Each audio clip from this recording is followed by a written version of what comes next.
Экспо 2017 халықаралық көрмесі шеңберіндегі Астана қаласында өтетін Маңғыстау облысының мәдениет күндерінің бағдарламасы 15 тамыз. Облыстық қуыршақ театрының Айжан әженің ертегісі спектаклі өтетін жері Қуыршақ театры, басталуы сағат 11:00-де.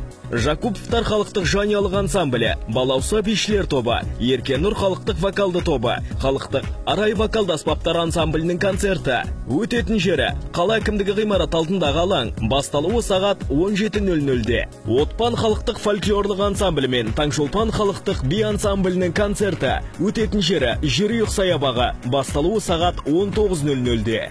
Кәусар халықтық тобы, Ағайынды Омаровтар, Толқын вокалды аспаптар ансамблінің концерті өтетін жері Студенттер саябағы, басталуы сағат 19:00-де. Серпер фольклорлық ансамблі, Гүлдәурен халықтық би ансамблі және Керуен халықтық вокалды тобының концерті өтетін жері Бәйтерек монумент алаңы, басталуы сағат 19:00-де. Маңғыстау облысы мәдениет күндерінің ашылуы өтетін жері Экспо алаңындағы амфитеатр, басталуы сағат 21:30-да. Маңғыстау қолөнер шеберлерінің шеберлік сабақтары өтетін жері Этноауыл, сағат 10:00 мен 21:00 аралығында. Облыстық тарихи өлкетану музейінің этнографиялық көрмесі өтетін жері Этноауыл, сағат 10:00 мен 21:00 аралығында. Келіңіздер, көріңіздер, сан түрлі қызыққа толы мәдени шарадан қапы қалмаңыздар.